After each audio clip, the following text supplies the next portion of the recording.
आज या वारीला निरोप देण्यासाठी उपस्थित असलेले आपल्या जिल्ह्याचे कर्तव्यदक्ष एसपी साहेब, इथे सगळे पदाधिकारी आहेत.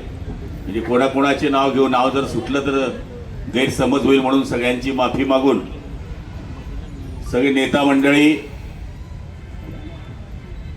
सगळे पत्रकार, सगळे कीर्तनकार, टाळकरी, बंधू भगिनी आणि मातानो, सालाबादाप्रमाणे हे आपलं तिसरं वर्ष आहे. आपण पहिल्या वर्षी जवळपास 70 बसेस नेल्या होत्या. त्याच्यामध्ये आम्हाला दुरुस्त करण्याची संधी मागच्या वर्षी मिळाली. बसेसमध्ये झोप होत नव्हती, त्यामुळे तिथनं आल्यानंतर बरेच जण आजारी पडायचे किंवा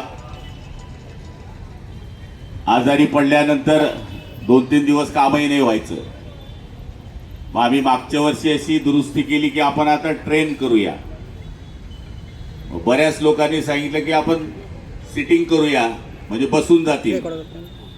मग बसून काय उपयोग आहे, झोपून गेली पाहिजे सगळे. म्हणून आपण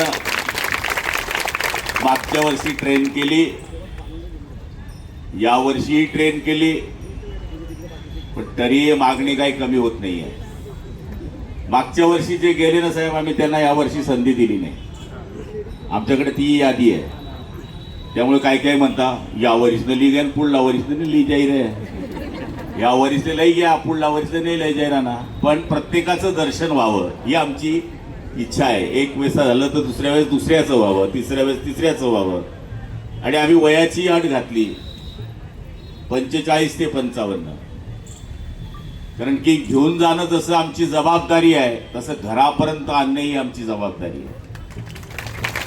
उद्या आम्ही तुम्हाला घेऊन गेलो तसे आमचे ॲम्ब्युलन्स आहेत, ॲम्ब्युलन्स पोचले आहेत, आणखी ॲम्ब्युलन्स जात आहेत. आमचे 5 डॉक्टर असतात, हे सगळ्यांना माहिती आहे. साधा ताप जरी आला, खोकला जरी आला तरी डॉक्टर हजर असतो, हे आपल्याला माहिती आहे.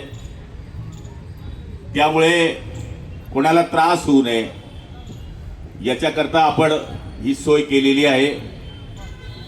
जवळपास 5000च्या आसपास हे भाविक जात आहेत.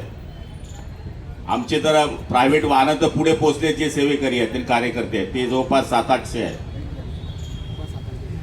बसेस पण काही गेले जात आहेत, कारण की मग काही ऐकायलाच तयार नव्हते. तर मग नाईलाज आणि 5-6 बसेस आम्हाला नंतर एक्स्ट्रा कराव्या लागल्या. पुढच्या वर्षी काय करावं लागेल अजून काही सांगता येत नाही. पांडुरंगाची इच्छा असेल तर याच्यापेक्षा चांगलं करण्याचा प्रयत्न करू. आम्ही तर ठरवलंय की असे काय सिनियर सिटीजन पकडायचे की त्यांना एखाद्या वेळेस विमानाने न्यावं लागलं तरी चालेल.